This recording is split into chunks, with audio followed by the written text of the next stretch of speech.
we talk a lot about mental health here in a Just Weirdly Blended podcast, and this is definitely a time to check in with oneself and try to find some sort of balance between the billions of things that have to be done and taking care of oneself.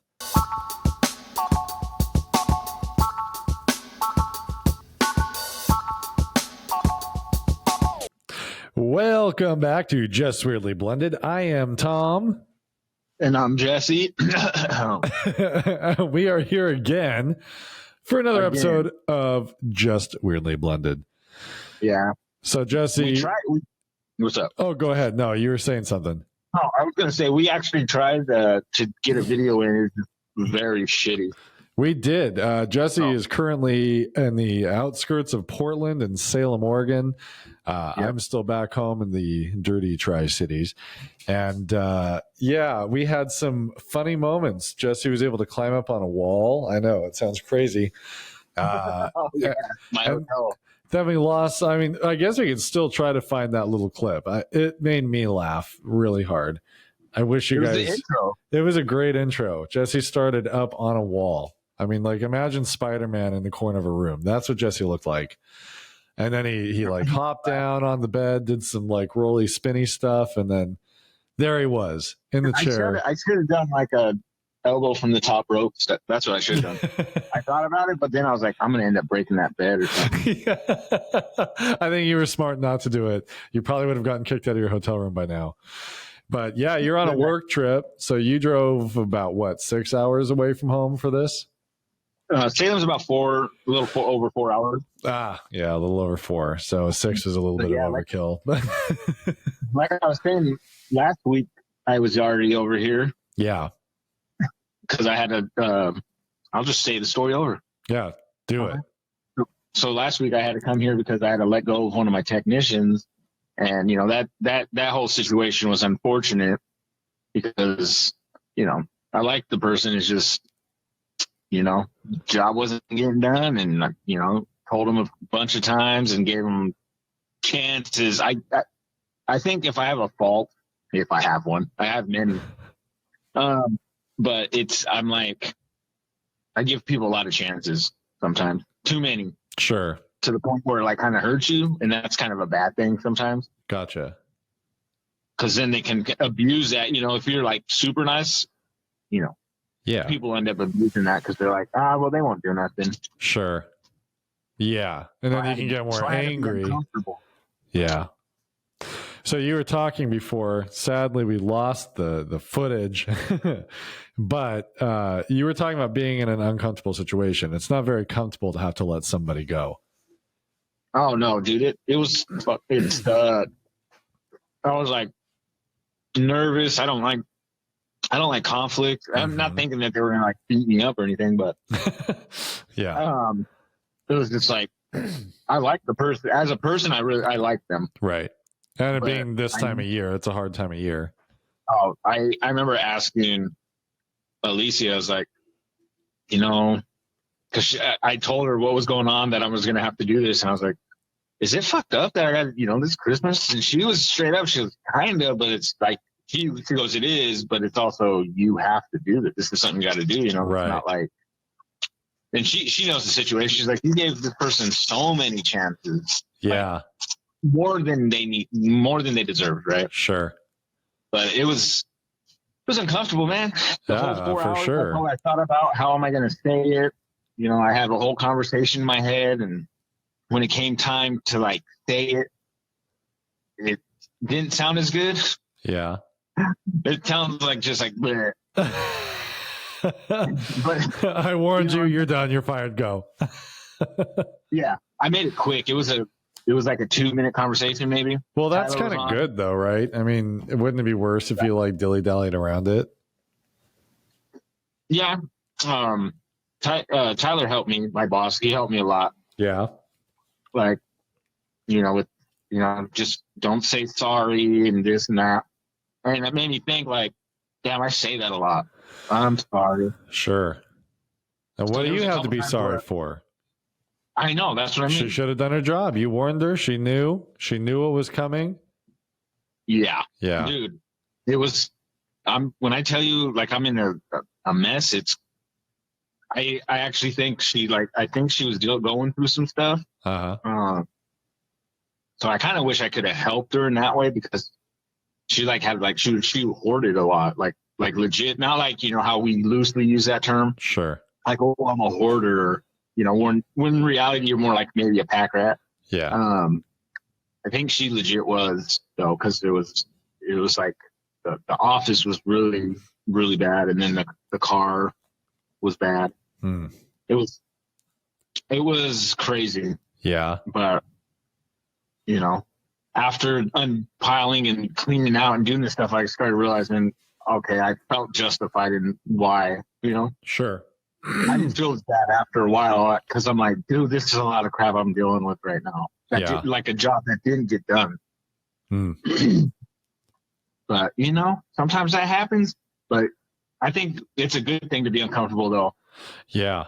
because like we were saying, like when you're in those uncomfortable situations, and you have to be in those uncomfortable situations, like that's either gonna make you or break you, kind of thing. Are you gonna Yeah. like fold, or are you gonna like, this sucks, but you got to step up, and you got to kind of like, as they say, man up, and Right. you got to go with it. Yeah, it sucks, and I took it like that. You know what? I know this sucks, but in the back of my head, I kept just saying, not even the back, just right there. I just was like, well, no, I kept telling myself the reason, you know, Right. and yeah, and I talked to her, and she cleaned her office out, like the stuff she had, and I helped her to the car and helped her load stuff. So I wasn't like weird. It was just where she knew I felt bad, because I mean, Yeah. I'm not gonna lie. Afterwards, I still felt bad. I'm sitting here watching her clean her office, bro. Just miserable look on your face. Chugging Yeah, Pepto so I Bismol. felt bad. She was like, she goes, "It's fine, Jesse. It's fine." I'm like, I know it's. I go, it's just sucks. I didn't say sorry, but I was like, it just sucks. Yeah. I mean, I actually really made sure not to say that word, and then Good for you. That's good. but I was just like, but then after a while, it was taking a while. I won't lie to you. I was like, can we hurry up? Yeah. Because you had to wait to escort her out. Yeah, dude, it took like an hour. Jeez. It was, bro. It was crazy. I can't even explain to you guys out there in the world the mess it was. It was crazy. Yeah, the clinic when I started cleaning or working out there last week, I got a lot done. I cleaned out the office. It looks like a whole new office, and they were like, "Oh my god!" So many people. I've never seen the floor, or stuff like that. Yeah. They were saying that even yesterday and today they were saying that. Like, yeah, I don't know. Huh. I just keep saying, we'll get you taken care of. Yeah. Which brings me up to, like, I'm a customer service person, and I kind of miss doing that. But now that I've been doing it, like, for a good solid couple weeks now, oh my God, bro. I don't want to talk to people after work. Sure. I go to a store, you don't want to do anything, you know what I mean? Yo, I totally get it. Yeah, when you talk all day long, you just get worded out, Yeah, and I just kind of want. So afterwards, I come back to the hotel room, cry in my loneliness, and hold yourself. Yeah, I went shopping. Yeah. I went shopping last week. I went to Leo's place. He got his own place. Nice. Yeah, because he's in that area, right? He's actually like an hour away. Oh, wow. Okay. He's in they call it Happy Valley, Milwaukee, something like that. Mm. So it's like Clackamas. Okay. So it's about an hour. Okay. Anything. It's so weird how Portland is, though. Yeah. Everything's far away. Yeah. It takes right. forever. Right. And it takes forever. And a lot of traffic. So I got to see his new place, which was cool. He all had someone over. Oh, yeah. I was like, oh, man, I'm sorry. Just crashing his party. But no, I mean, it was cool because it's his own place, his very own place kind of thing. It's just him. And that's cool. It actually made me think of something about, like, that I was going to bring up for the podcast, like in person. No, Yeah. we can now. It's just, I wanted, like I was telling Alicia, like I'm proud of him, that he's like, got his own place. He kind of getting his shit together earlier than I did, what I mean? And it might not be like the dream job or any of that stuff, but the fact that he's, he has this mindset of this is what I want and I'm working to get it. Yeah. That's, I was, like I said, I was telling Lisa, I'm proud of him, and it made me think about like sometimes those words you leave unsaid, right. and the effect they can have on someone. Yes. Or just the effect, because there's a lot of times there's things I want to say, but I just don't know if it's an awkward thing. And that's what I was telling her. I was like, I don't know if that'd be awkward if I said that to him. Right. Because he's your stepson and he's 22, 24. Today's his birthday. Yeah. I think today's his 24th. Wow. Happy birthday, Liam. Nice. Happy birthday, dude. Yeah. He was on the podcast years ago. Yeah. Christmas. Yeah, that's right. Yep. 2 Christmases ago. Yes. That's how long we've been doing this. I know. Yeah, we started September 11th, 2020. Is that when we started? 2020? Yeah, third, fourth Christmas? Or 21. No, 20? I don't even know. I don't know, bro. It's been a little over 2 years. I'm very proud of us. We have we've been reached out to. I don't remember if we mentioned this last time, but we have some new folks that I think are going to be joining us for a few podcasts here sometime. Yeah. Well, I think we had mentioned it, but we didn't mention like that we'd be getting guests. Like because at that time, I don't think they were like. We weren't official yet. Yeah, no, we're in talks with a publishing company that knows some guys out there kind of helping dads and whatnot, kind of the stuff that we do. So we're going to be getting in touch with them and branching out a little bit more, which is pretty exciting. About a year ago, we did a show with Rich Haler, and that was really cool. So this is like our second opportunity to branch out a little bit more. We have kind of our go-to people that pop in and out from time to time, and it's kind of fun to expand that to new people that we don't know. And yeah, well, it's like being in that uncomfortable situation. You know what I mean? Yeah, for sure. I mean, this is definitely a growth opportunity for us. From where we started, I know we've mentioned this before, the nerves of starting to record something before compared to now. For sure. I'm more nervous to talk to people I don't know. Yeah. But I'm not as nervous. I'm not that nervous now. Yeah, it helps quite a bit. And having that confidence, I mean, I'm sure there's people that would talk crap about us, but so far we haven't had any negative comments. And we've had, people reaching out, which is, even if it's only a few people, I mean, it's way cooler of an outcome than I really anticipated in the beginning. To be 2 years in, we talked about how this is kind of like a life lesson, I guess, but in anything, everything doesn't just hit right away. It takes time, it takes effort, it takes work, and sticking with it. And here we are 2 years in. It feels, I don't know how you feel. I feel like we haven't been doing this that long. And here we are with, people kind of reaching out to us and wanting to collaborate with us and work with us. And that's a really cool feeling, even if it's only a few people here and there. It's just that's neat. How we're going to grow, Yeah, that's what I think. And we have some audience members who've been with us from the very beginning, the old days of our crappy equipment and not having a clue what we were doing. Although we probably arguably still don't know what we're doing. But I think us trying to do that video kind of proves that. Yeah. Well, no, actually, that wasn't us, though. That was like either the connection where I'm at. Yeah, that's the internet. That's the internet. This is going to be kind of a short. We're just going to keep it pretty short and straightforward. It's just going to be an audio release, and then we're going to try to get together this holiday weekend and throw out a regular video podcast. It's a little easier when you're actually here in the room because we can play off each other a little bit better. I know there's an energy. Yeah, for sure. But no, I'm super excited tonight. And that's why I wanted to do this, even if we're not able to, even video conference or whatever. Yeah. I think something's better than nothing sometimes. Yeah, absolutely. I mean, I'm in the zone. We started winter break today, so I'm off for 2 weeks, working on baseboards, painting that shit, getting it stapled to the wall. I think I broke one of my nail guns because I thought it was a different gun. Dude, if you need help, I'm off all next week. Nice. Yeah, I'm trying to get this stuff close to the tile floor we have done so that we can caulk it. Big things happening in the farmhouse.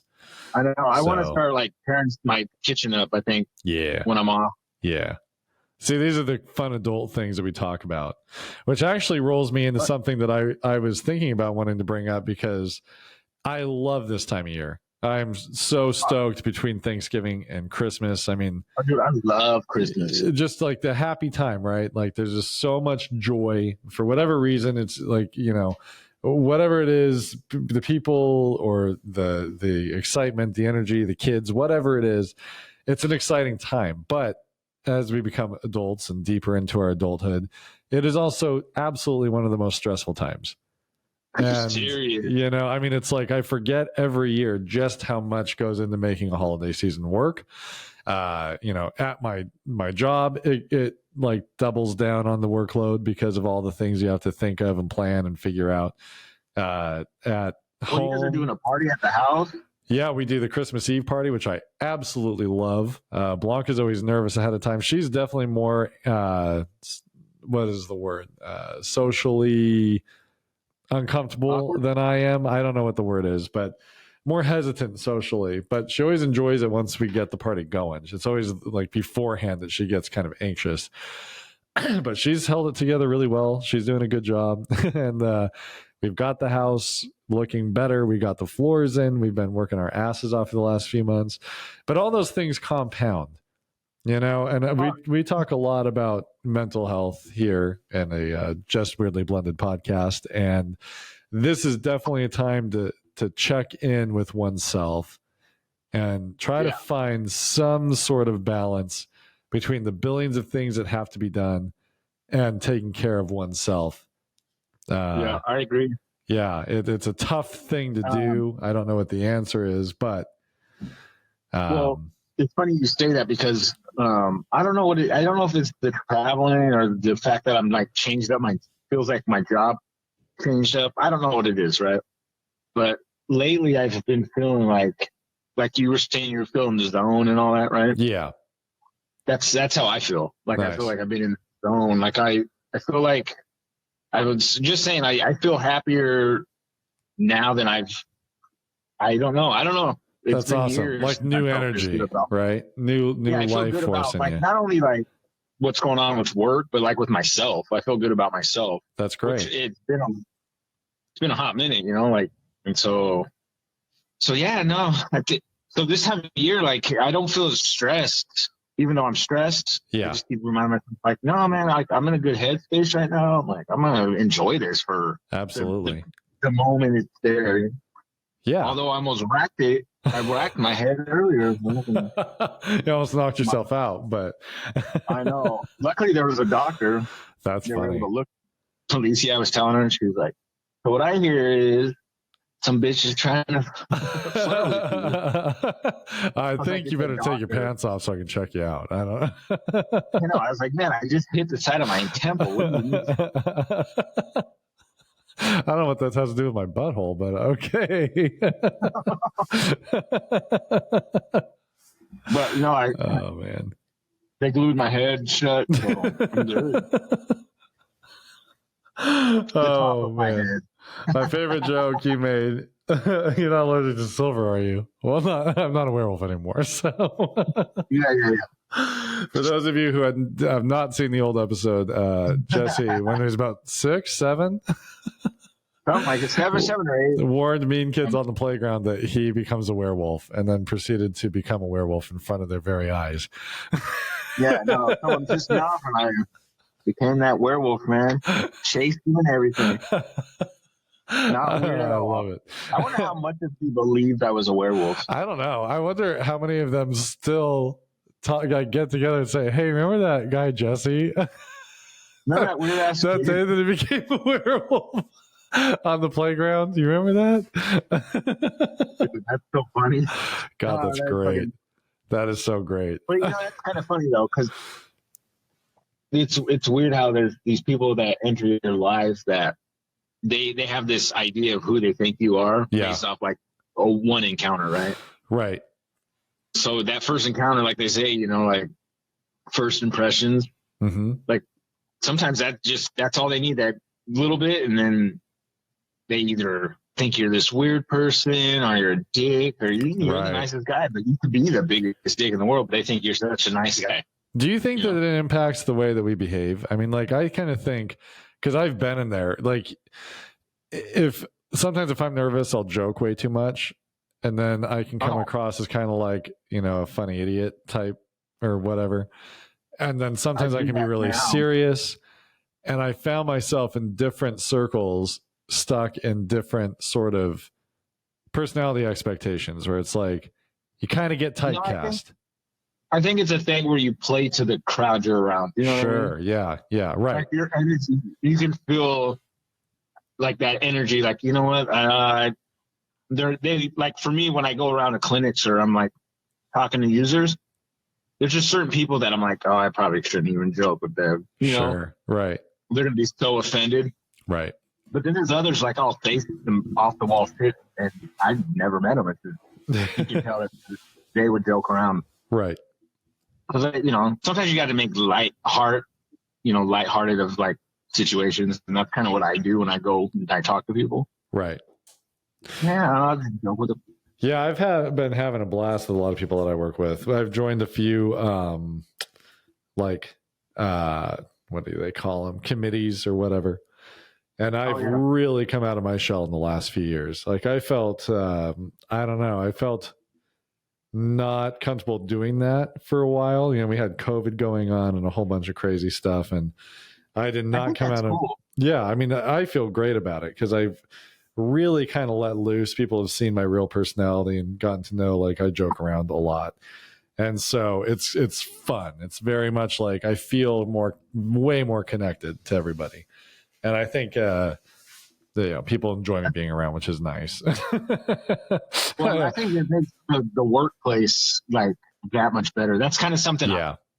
I miss, is, you know, working at home primarily. Like I don't have that like work environment feel where you can talk to your colleagues and joke around and Right. you know, talk about work related stupid things, or you know, sometimes life events or whatever, who knows. But Right. it's crazy. Oh dude, I was over in I got some a couple funny Portland stories there. Oh. Well, one's funny and one's just weird. How we talk about how people like can feel your energies and they act a certain way. Yeah.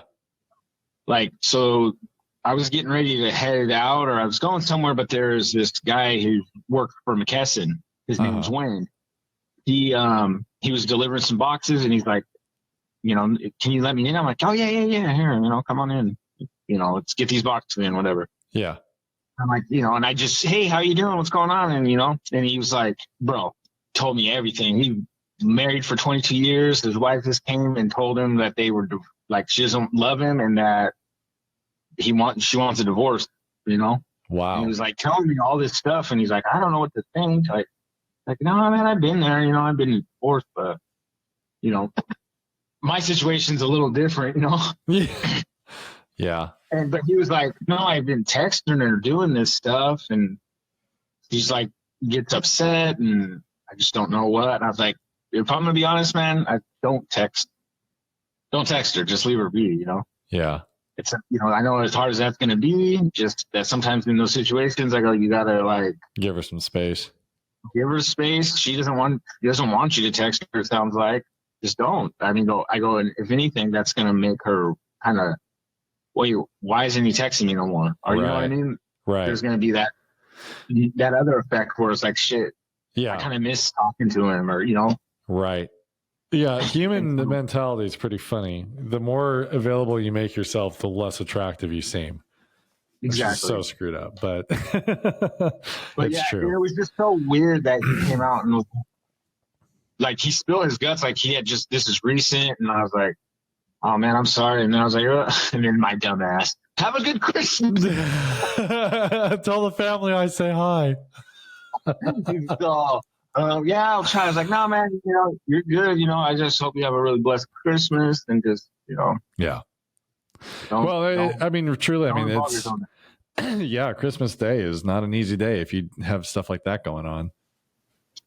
I know. So, Yeah, they were together like 22 years and had a kid or two together. yeah. He told me so much stuff. I was like, so I thought that was weird, but that seems to happen at least to me a lot, where people will tell me like this random stuff. Just kind of open up to you. They're like, he looks like he won't listen. I'll talk. I have the same thing happen. It's just 6 and 7 year olds all day long. So right. Those stories got to be entertaining sometimes. They are. It's especially when they're all mad at the other kid, but they're doing the same thing the other kid's doing and not saying why the other kid's also mad. It's like, okay. That's pretty much my daily workload is just trying to teach and kids angry at each other and like refusing to work it out and needing my help to mitigate. Facility. Okay, here we go, kids. No, this is why it's bad. Yeah. I feel like Judge Judy half the time. Like, no, you let them talk. No, you're Sammy the Bull. Sammy the Bull. No. I don't want to hear you. Can you see him? Shut your fucking mouth. Oh man, Mr. Gervano. I want to see I want to see that. I want to see instead of a kindergarten cop, it's a kindergarten mobster. Right? Like he has to like. It's not a fucking tumor. That'd be so great. Oh my god, with Sammy the Bull. Yeah, Mr. Gravano, welcome to the school. We're gonna make some changes around here. Mr. Gravano, do you know where the extra milks went? I know. He's all selling out the back doors. He's got the little kids out running around pulling rackets all over the schoolyard. Oh God. That'd be great. All right. I hear Joey brought a lot of lunch money today. Go out and get that. Oh God. That'd be pretty wonderful. It would be funny. But yeah, I was starting to like think lately, I was talking earlier in the year about like, maybe leaving teaching at some point or whatever. And Blanca's very excited about that. She wants me to leave teaching a lot because of the amount of time that you put into it. A lot of people think it's not extra time, but there's a lot of off the clock time that goes into it. I was going to say there's a lot of time you put into it that, it's free. Yeah, right. And it's just one of those fields like, there's a lot of fields like this where if it's going to be done well, you just have to do it. There's not enough hours in the day to make it work, especially like I was, we did a holiday party and there's just a lot of work you have to put in for that. But what are you going to do? Let 6 and 7 year olds go without that experience? You can't really do that. So you don't believe in Christmas? Yeah, I mean, if you ever needs a Scrooge over there, like, fucking Sammy the Bull over there. No. This is not Christmas in this place. We're here to learn. No, Sammy the Bull would have a lavish one, though. He would. There would be champagne and little juice Kool-Aid and shit. Yeah. It'd be just perfect for the kids, but it'd be over the top. Yeah, it'd be wonderful, like a petting zoo. So, but do you think you want to? So, are you feeling like you're meant to be teaching though? Well, I think because like it really is a rewarding field. I mean, I can't see myself enjoying aspects of a job as much as I enjoy aspects of this job. Like that feeling that you get of doing something meaningful. So that part I don't really want to leave. But it is kind of that work-life balance. There's some, realities there I've got to try to navigate a little bit. But I've been thinking about maybe moving into like a middle school social studies kind of job. Maybe doing, like I have a love of history and those things. And so I was like, maybe I'll look into that. Maybe, I mean, I like where I'm at. I have no problem where I'm at. No, sometimes, hey, uncomfortable situation. Yeah, just like sometimes maybe it's time for a change, but I want to stick it out at least another year where I'm at. And like I said, I really enjoy who I work with. I like the school. I like the kids. I, I think there's a season to change. Yeah, there's a point where it's like, okay, I'm ready for something different. And my cousin and I work together. She is in the classroom next to me. We share a door between our two classrooms. So it's kind of like a dream come true for us because we grew up really close. Yeah.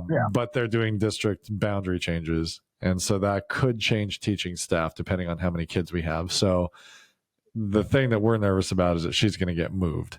And if she gets moved, then for me, it's like, well, if we can't work together anyway, then I might as well look around and see what else there is. Yeah. But I think it'd be kind of interesting because I went from teaching special education to teaching first graders. So I'm kind of curious what it's like to teach older kids that have, a different, like more like set of behavior, and they're a little more right, where I mature. can have them attend to some of the work and check in with them versus having to be so on top of everything all the time. And I don't mean it that way because, like, to teach well, you've really got to be involved in every step of the way. But no. If anybody who has kids knows young kids, you kind of know the difference, right, between a first grader and a sixth grader, right? There's a different way that you have to approach and work with them. And I know now how to work with, little first graders, and I love them. They're great. But I'm curious what it would be like to work with older kids where you can have more I don't know, you can just give them more to work with and see what they can do. You can do that with these little guys, but it's a little more limited. I do think there needs to be like good teachers in like a middle, like everywhere, obviously, but middle school is a good. That's a change in hormones. That's a whole nother thing. Yeah, well, and it's just a rough time for kids. I hated middle school. Having a good teacher like that would, I don't know. I feel like you'd be a good middle school teacher. I could see it. I hope so. I love the content. Like that's like my jam is the history stuff. So I think, I like the stuff I'm teaching now. For one thing, like I now really know what I'm teaching, and it's a lot of heavy stuff in first grade. I was blown away when I first started teaching. I'm like, holy crap! like, oh man, it's nuts. No, I think it's good. I think positive influences sometimes go a long way, and I don't know. I can see the middle school thing going. Yeah, really can. So we'll see what happens. So the kids are going to Horse Heaven, one of our local middle schools next year. Not next year, the year after. However the hell old our kids are. So I asked Elliot, I'm like, hey, you want me to like Mr. Feeney it and just move up every time you go to a new school? I'll just go teach there. And he had no idea who I was talking about. And, of course not. But I was like, man, I could be like the real life Mr. Feeney, just follow my kid every school. Now, it wasn't his kid, it was a neighbor kid, but still, you get what I'm saying. Yeah. So. I had like a proud moment as a parent. Yeah. I guess so. There's this kid down the street named Archie. He's new, and he's tried to come over to play with JJ a few times. Yeah. Anyway, I guess some kids were being dicks to him on the bus. They were like being bullies, and JJ kind of could hear some of the conversation, and they were like saying mean shit, like "Someone get this like fat fuck away from me," like shit like that. Wow. Like they were mean, and. So JJ, after they get off at the same stop, again, JJ was like, told him, like, gave him a hug and was like, I hope I hope you're okay. And, like, was like being like this big person to him, like, hey, I just want you to know, you're like, don't listen to them. They're stupid. And, basically like, I'm sorry that you had to go, hear that they're fucked up kind of thing. Yeah. But, I thought I was pretty proud of him for, just doing that. Like no one asked him to, he just did it. Yeah. It's amazing the feeling we get as parents when our kid does something like that. I was like, God damn, kid, I'm proud of you. That's Elliot had a similar situation earlier in the year. A kid that used to be his buddy and now he doesn't go to the school. Things are being said about him, and he actually told the kid saying it, how would you feel if somebody said that about you? And then the kid like shut him down and was rude to him. So he was pissed. He came into my room like in tears, like so pissed at that kid. I was like, bro, I am so proud of you that you had the guts to say to somebody that. Like, shut the fuck. Yeah, I mean, like you pretty much told the guy to shut the fuck up. I'm like, Yeah. I'm really proud of you for that. Same type of thing. You just like you look at your little guy and it's like you have learned some things. You have some character. Yeah, there's a lot to be proud of. I don't know. It kind of justifies. Kind of like when we go going back to the thing. It kind of gives you that justification that you're doing something. You're doing something right. Yeah. You know, it's like not a total screw up. Like, damn, I guess I'm not a bad parent. Yeah. Or was that because of Alicia? Fuck. Yeah. No, I had a moment that made me like realize that I was good at my job. I was telling Alicia earlier, like, dude, I'm not gonna lie, but I'm kind of good at this. But like helping customers, like I don't know, it's just something I've done forever. Anyway, I took care of a bunch of people last week and got a lot of things completely like taken care of that they've been waiting months. Yeah, right? you were saying that. Lots of tickets and things that were just sitting there. Yeah, do easy stuff. Anyway, I get it all I get a lot of it knocked out. I'm still trying to like mingle through everything, but I get an email we use this thing called a company shout out. So like anybody can be like, hey, I just want to give so-and-so a shout out. They were so cool. You know, they rocked my world or whatever. Stupid, you know, whatever. Yeah. So the supervisor for the WIC department here, he sent me a shout out. So it like goes out to the company. Yeah. The company email. And I was like, oh, it made me feel good. Like, yeah, it's awesome. You know, because being a technician is like the most thankless job in the IT world. You're getting reamed because something's not working. It's not even probably your fault. Yeah, but it's your fault because you're the one there to deal with it. Yeah, we're right there in the person's face, and so the help desk and like techs, we're like, you know, you don't get a lot of appreciation. So when someone shows you that, like it is a great feeling. It just makes you think like, okay, you know, we do this for a reason. It might not be as fulfilling as like helping the kid's life, but you know, I mean, no, hey, that it's all relative. I mean, truly, whatever gives you that sense of purpose and satisfaction, you know, it's no different. I mean, if you make hamburgers and you put everything you have into making the best hamburger and somebody just needs that hamburger that day and they have it and it's perfect and it turns their day around, hey, yeah, you know, that's where you were supposed to be. You know what I mean?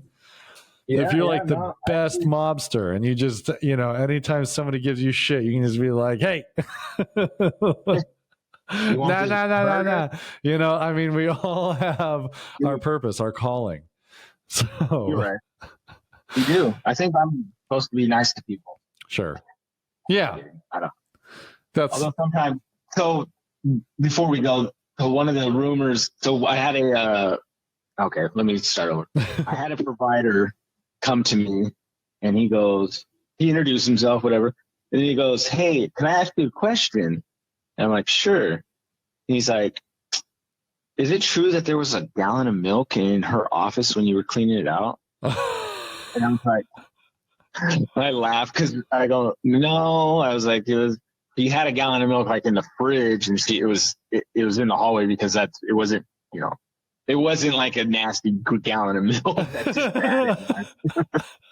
But I told Alicia, I should have told him no, but when I was cleaning out, I did find a couple dead mice. Yeah. Right? Did you? No. Oh. But I should have told him that, and I told her, I could have said that in such a straight face too. You already know. And I would have just left it at that, and you know, it'd have been funny. Years from now go by, and then you know the story goes, this guy found like a family of mice living underneath. I know, right? The whole office was full of mice. The most Oregon thing happened to me. This will end. This is a good one. All right. I'm filling up my gas. I stop at a gas station. If you know, Oregon does not typically, they just started being able to pump their own gas at certain gas stations. Yeah. Right. Other than that, they had an attendant that would do it. Well, I go to this one that is, self-service, and obviously Washington, I already know what to do. I start pumping my gas, and this guy next to me goes, "Hey," and I was like, "Yeah." He's like, will this pump stop on its own? Cause he had it just, you lock it to like Yeah. run Right. to fill up your tank. And he's like, is it going to, He's afraid to let it go. Yeah. No, he was leaving it like locked, but he was like, oh shit, is it going to just keep going and not stop? You Right. know? And I was like, no, it'll click once it's done. It'll click, and yeah, it's a pretty self-explanatory job, honestly. For years, Oregonians thought Washingtonians were geniuses. We knew how to operate the gas pump. It made me laugh. That was going to be something I was going to bring up to the podcast this last Sunday. Uh-huh. But I forgot I was in that golf tournament. But yeah, man. But yeah. Anyway, that's all we can end on there. But yeah, so Oregon. Well, hey, I love that we tried to do a little video cast. That didn't quite work, but I think doing it over the phone worked pretty well. So we're learning, we're growing, we're putting ourselves out there. Hopefully great things to come. We are very excited to bring some new possible content leads to you guys, possibly even a little endorsement deal coming up. So we'll give you guys more on that in time. It's a very exciting time for the Just Weirdly Blended family, and we appreciate all of you who are along for the journey. Our Nikes are coming. We're going to have our own shoe endorsement. Yeah, Nike called the Air Barhams and the Air Barbers. Limited editions. No, maybe not that. But anyway, yeah. Well, good to talk to you, my friend. We'll see you in a few days. And you guys have a great rest of your week. All right, brother. All right. See ya.